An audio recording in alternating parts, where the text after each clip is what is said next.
Hi Sagittarius, 2024 Yearly Kapalaran Horoscope, Tarot Reading. Ito na po, haharapin natin today ang inyong pagbasa para sa bagong taon.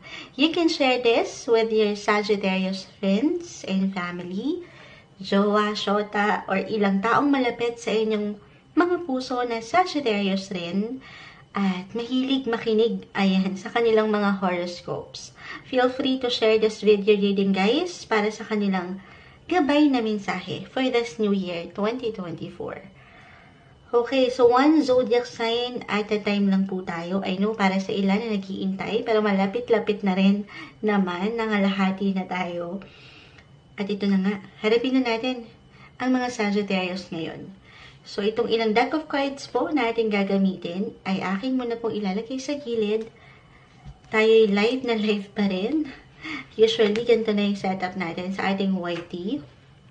At I know, hindi nila nakikita yung ilang pag-spread natin o ilang baraha. Pero no worries.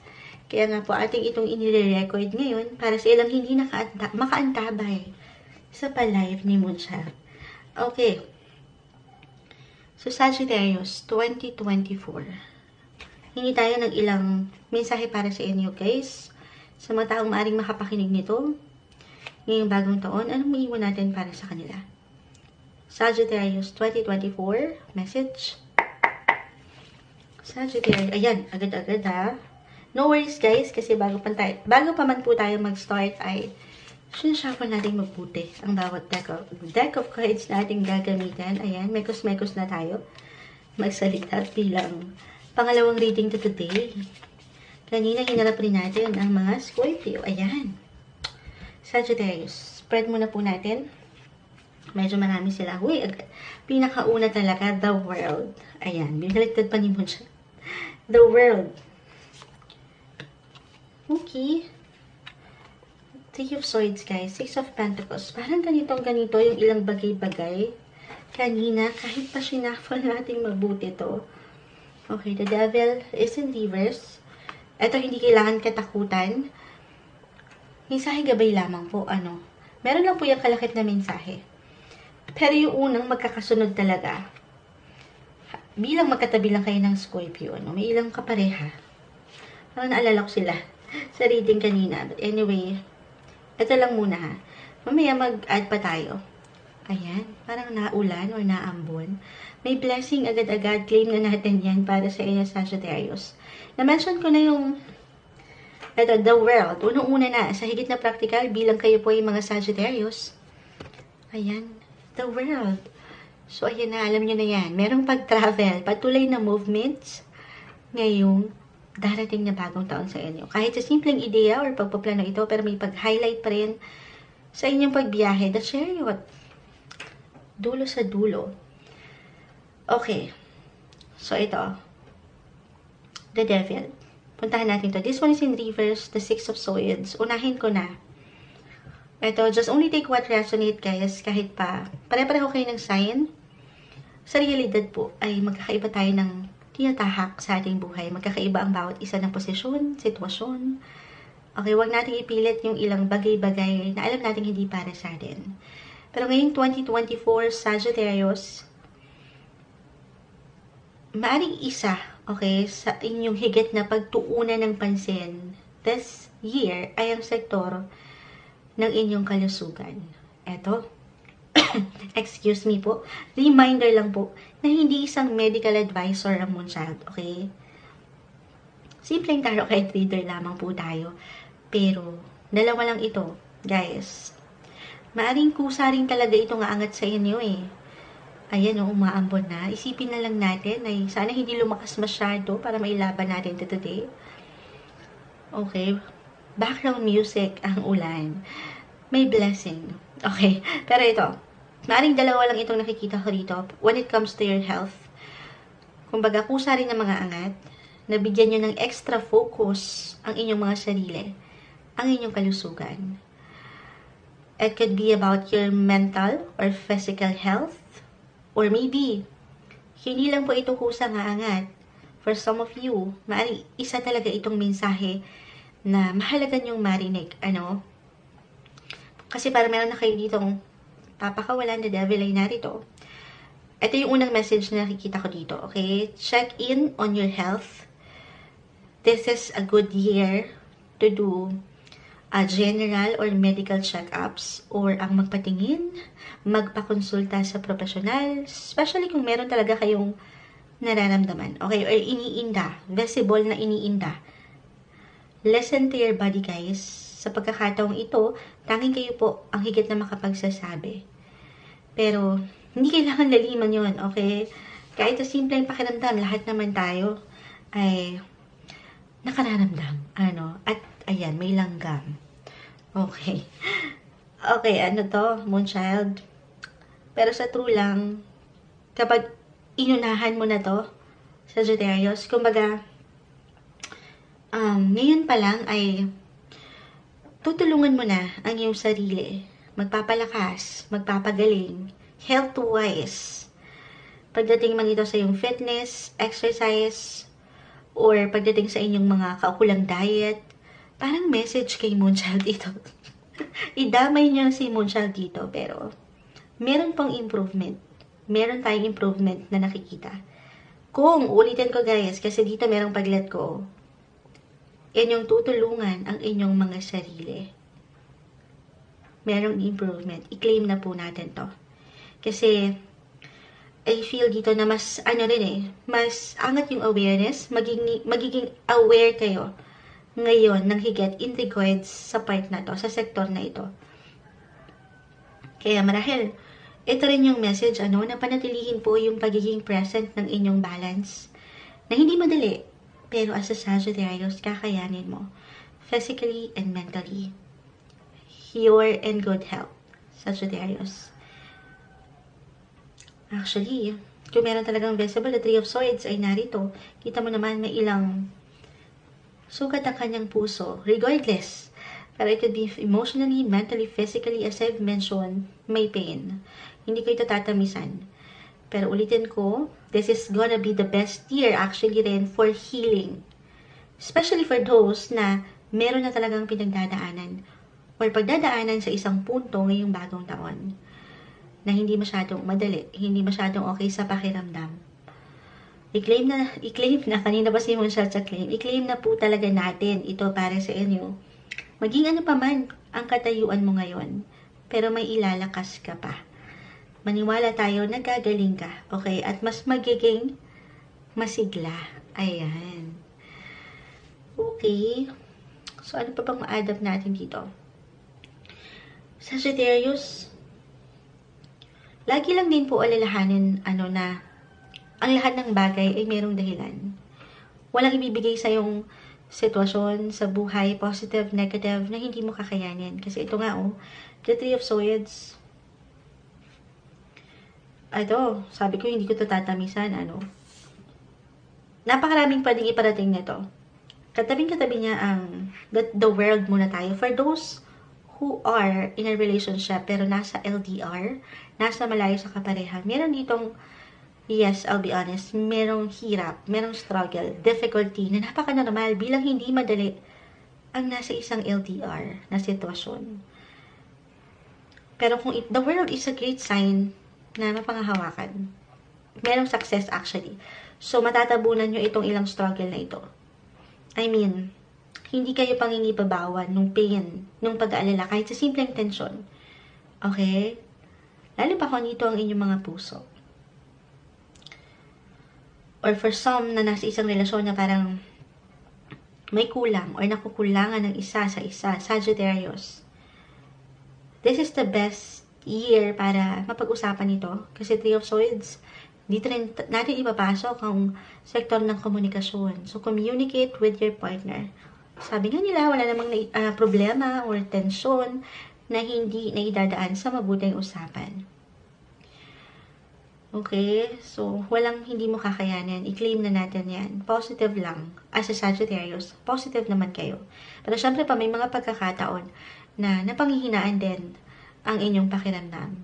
Actually, this year, Sagittarius, maaring mas maging malalim rin po yung inyong connection sa kanya. The devil is in reverse. pagdating sa yung faith. Tatalunin mo itong ilang demonyo. Ayan. Okay? Pangiibabawan kayo ng inyong faith. Maging ano pa man po ang inyong religion. So, hindi lang ito mentally or physically, but spiritually. Spiritually, may pagbibigay diin ang iyong connection sa Kanya ngayong taon. Ang ilan sa inyo ay maaaring mabuhay yung interes na laliman ang connection sa mga ito. Yung alam nyong kumbaga may pang long term ang effect sa inyong buhay. Kumbaga, alam nyong hindi kailanman mananakaw sa inyo. Kagaya ng aking na-mention, yung kalusugan, itinuturing natin itong kayamanan, okay, di ba? Moonchild, note to self ni Moonchild.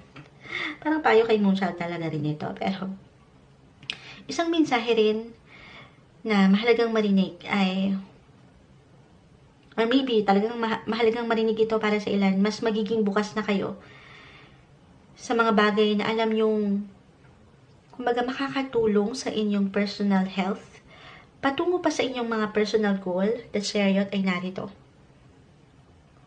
Or personal growth sa buhay. Para ma-reach nyo pa yung inyong mga highest potential. Para mas maramdaman nyo yung na-mention kong movement in progress.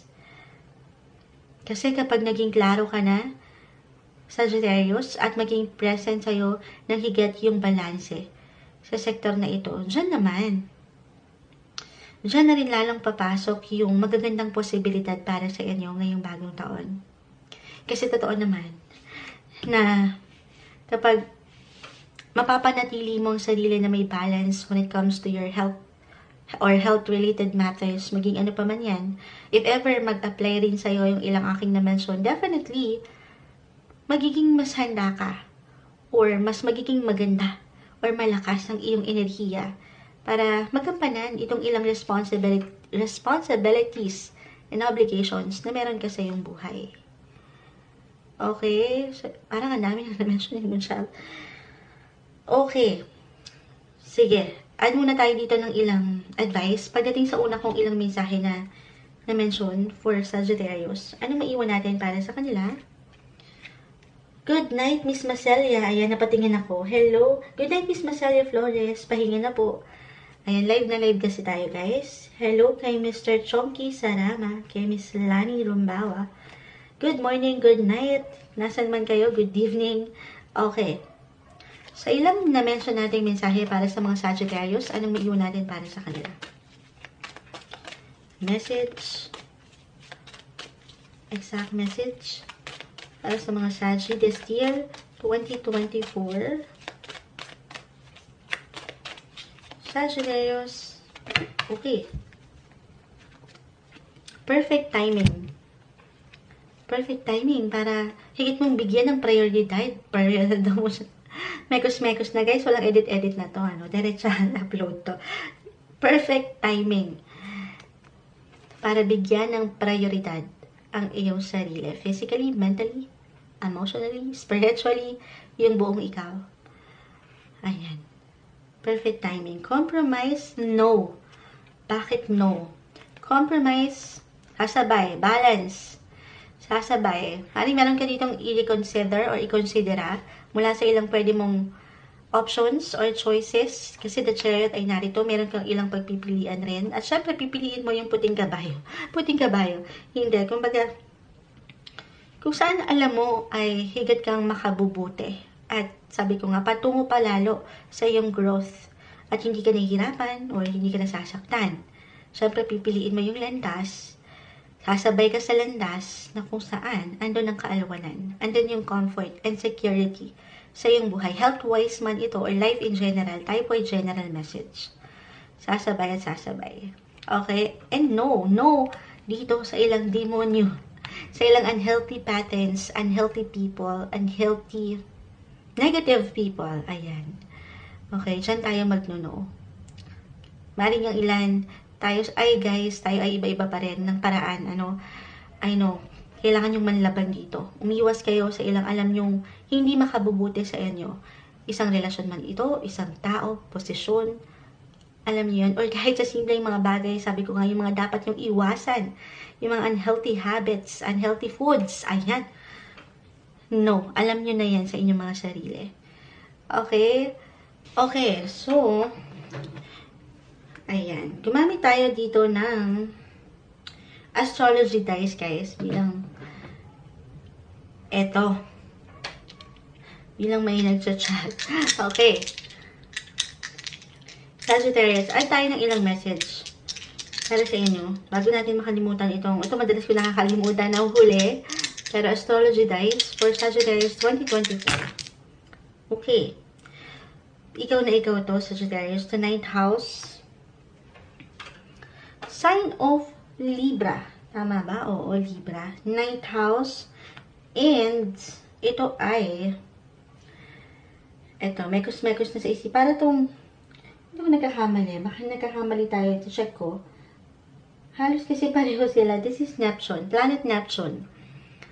Halos pareho sila ng design sa astrology tayo. Uranus. Okay. So, Planet Neptune. So, andito pa rin yung pagka-dreamin nyo. Or yung ilang dreams nyo, wishes nyo na may kaugnayan sa travel. Libra, ito na yung kanina pa natin na mention. This is all about balance. Ito pa yung energy lamang, regardless of the sign.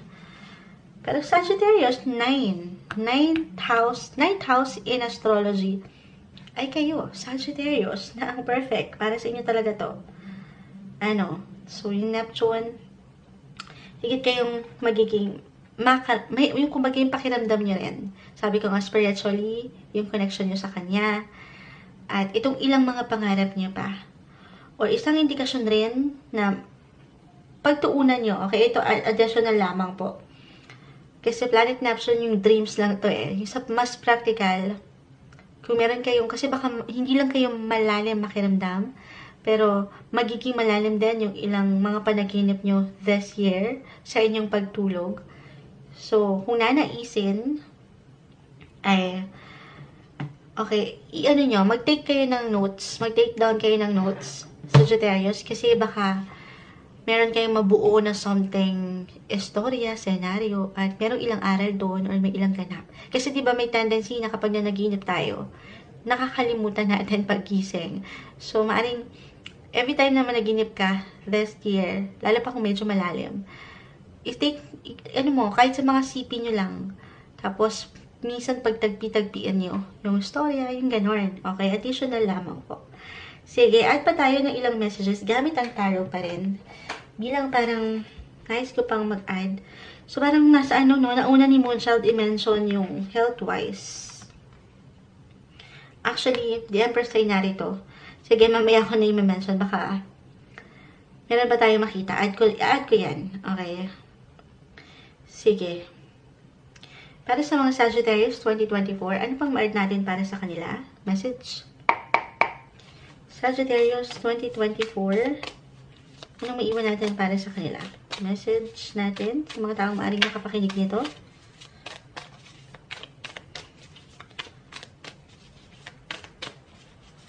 Ayan. Sagittarius 2024. Ayan, eto, may umaangat na. Kunin na natin yon. The Fool ay narito. So, magiging ready lang kayo sa maraming bagay. Kahit pa, andito yung ilang pag-aalala. 9 and 9. Sabi ko nga po yung pangarap. Meron kayong matugunan na pangarap or ilang wishlist nyo, goal nyo ngayong taon. Kahit pa, hindi to maging madali for some of you. Pero angat yung fulfillment and contentment. The Ace of Pentacles reverse, and the Hierophant. Okay, so yun na yung about sa inyong faith. Yung paglalim ng connection nyo sa inyong faith. Maging ano pa man po ang inyong religion. Sige. Ace of Pentacles, 9 of Cups. Pagdating po sa usaping trabaho, career sector tayo. The Fool. Actually dito, the world ay narito pa rin. Meron kayong ilang patuloy na, sabi ko nga, movement and progress, o dyan pa rin yung pagiging busy and productive ng mga Sagittarius. Possible na may extra dito, extra work, or projects, assignments, na maaring ihain sa inyo ang mundo, the world, or the universe rather. Ayan na naman tayo. Pumipia words back na naman si Moonchild. Pero para sa ilan na if ever mag-apply talaga itong extra work for an extra income, alalay lang. Kasi yes, ready kayo. Pero at one point, syempre sabi ko nga, tao lang din tayo. Nakakaramdam tayo ng pagod, physically, emotionally. Kasi katabing-katabi, yung excitement, yung somehow pagka low-key or pagka-private ng inyong pakiramdam. So, sa madaling salita, sala sa lamig, sala sa init, at one point yung pwede nyong ma-feel. Okay? Or if ever hindi mag-apply yung extra work, extra income, may pag-angat ng agreement dito, or partnership, collaboration, ngayong taon. Okay? Dito, patuloy rin kayong, sabi ko nga, magiging ready naman. Magiging busy. Tatanggap ng ilang opportunity. The Ace of Pentacles ay narito. But somehow, alalay lang sa part na hindi ka nasasobrahan. Yes, napakaganda na lagi lang tayo nag-yes to opportunity. Pero this time, pinapaalalahanan ka ng card Sagittarius na hindi naman kailangan yes ng yes sa lahat ng gawain or trabaho or pwedeng iba to sa inyo ng mundo. Pakiramdaman nyo rin ang inyong mga sarili. Okay? Napakahalaga nun. Kung kaya ba. Kasi, syempre pa, kung ito ay extra work, kakibat niyan ay yung extra responsibility. So, tanong yan kung kaya ba. Ay, nung kaya nyo. Pero kung marami, kung andito yung kasi yung pagiging excitement, yung pagiging ready, but at the same time, baka kaakibat nito at one point, ay sandali, parang hindi ko pala kaya. Eh, meron na palang naghihintay na ilang kliyente sa'yo, meron nang umaasa. So, ayaw natin yung merong mapurnada. Okay, yun lang naman. Pero andito pa rin yung pagkakabalahan, yung blessing of work na napakaganda. Present pa rin yun. Okay? Hindi kayo mawawalan work-wise. Ito. Kasi ma-add up ko lang din when it comes to astrology para sa inyong mga Sagittarius. Kasi sakop nito ang isa pang maaring mag-highlight sa inyong buhay ngayong 2024. The Ten of Pentacles, ito meron ditong doggy. May ilang hayop dito, hayop talaga. May kabayo, may ibon, may mga ibon, may aso. Ayan, sa Ten of Pentacles, sa family. Nakita ko kasi yung aso.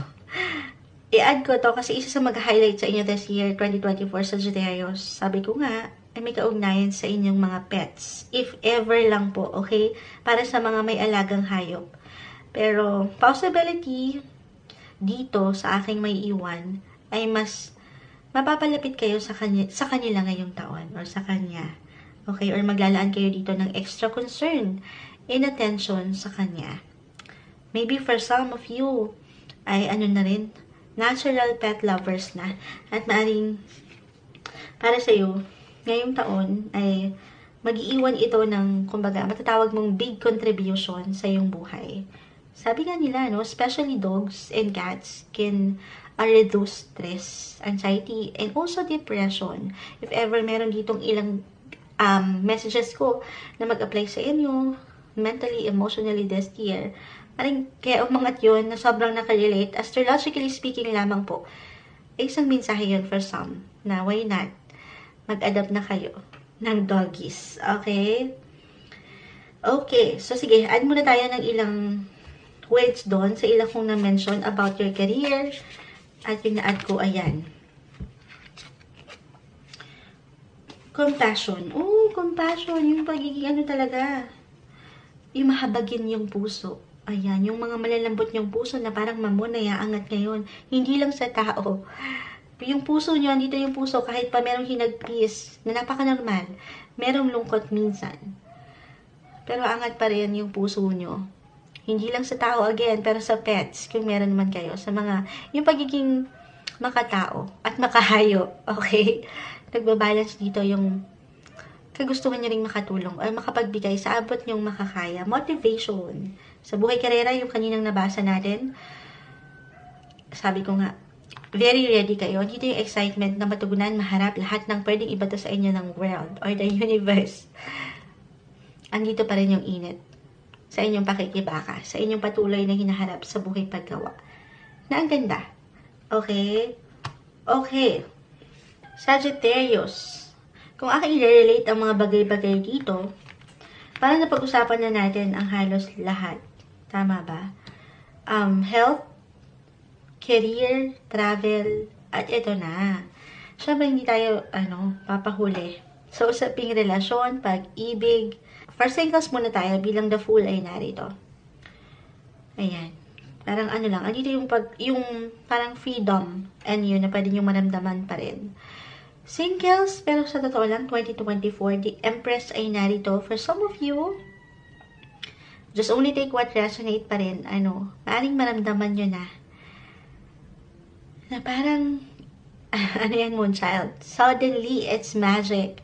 May pagkinang ang inyong mga love life. Sa true lang. Maaaring para sa ilan ay, kasi parang pwedeng, parang yung feeling natagpuan nyo na, or matagpuan nyo na, mapagtanto nyo na sa inyong mga sarili, yung masasabi nyong destiny. Ayan. Finally, eto na. Kumbaga, this is it, pansit. Well, no matter what your relationship status, Sagittarius, single man or in a relationship, married na, maganda. At may kilig factor yung ating nakikita dito. Ayan, sumasang-ayon na po ang ilang mga manok. Sinasalubong na tayo, pati sila kinikilig. Pero para bang, ito, pagdating sa inyong mga romantic life, may something special. Okay? Maaring ang ilan sa inyo, actually, the Empress, perfect timing, bilang nakita ko rin. The Hierophant, the Chariot, the Fool, parang nandito nga yung ready. Sabi ko nga yung pagiging ready nyo sa maraming bagay.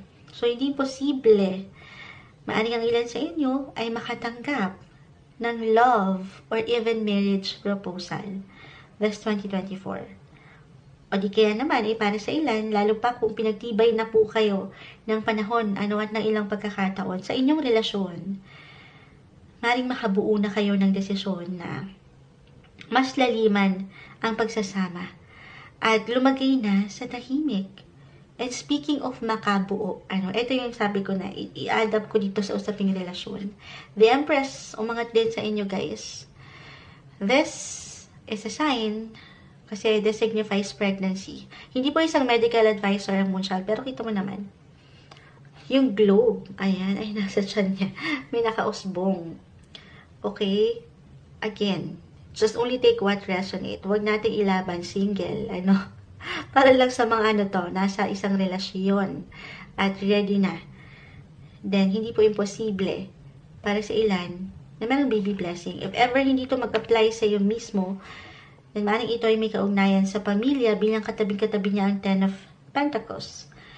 Isang, yes, baby blessing na mag-a-adapt sa inyong pamilya. Okay.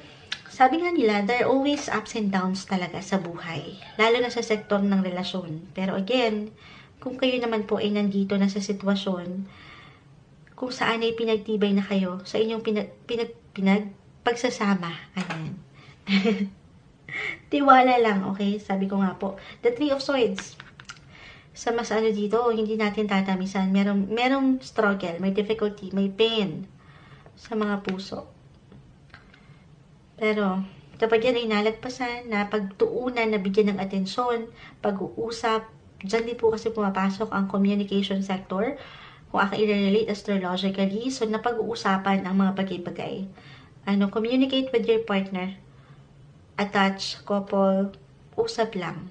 Wala dito sa ilang misunderstandings na pwedeng umangat this year for some of you. Pero once na malagpasan nyo yan, makayanan nyo, maring yan ay isang test lamang. Bilang katabing-katabi niya yung kagandahan, kagalingan ng the world. Then definitely, claim na natin na mas makakaramdam kayo ng kagaanan ngayon. Mas makikita mo na rin kasi ang sarili mong halaga. Just don't settle for anything less, okay, than you know you deserve, Sagittarius. Always remember your worth. Alam mo na to. Okay, yung halaga mo. Bilang isang individual sa relasyon man, trabaho, or buhay-buhay life in general, mahalaga ka. Okay, so kuha na tayo ng ilang final advice. So, words para sa mga Sagittarius. this 2024. Anong maiwan natin para sa kanila? Ayan. So, kunin na natin ito agad-agad din. Sagittarius, 2024. Prosperity.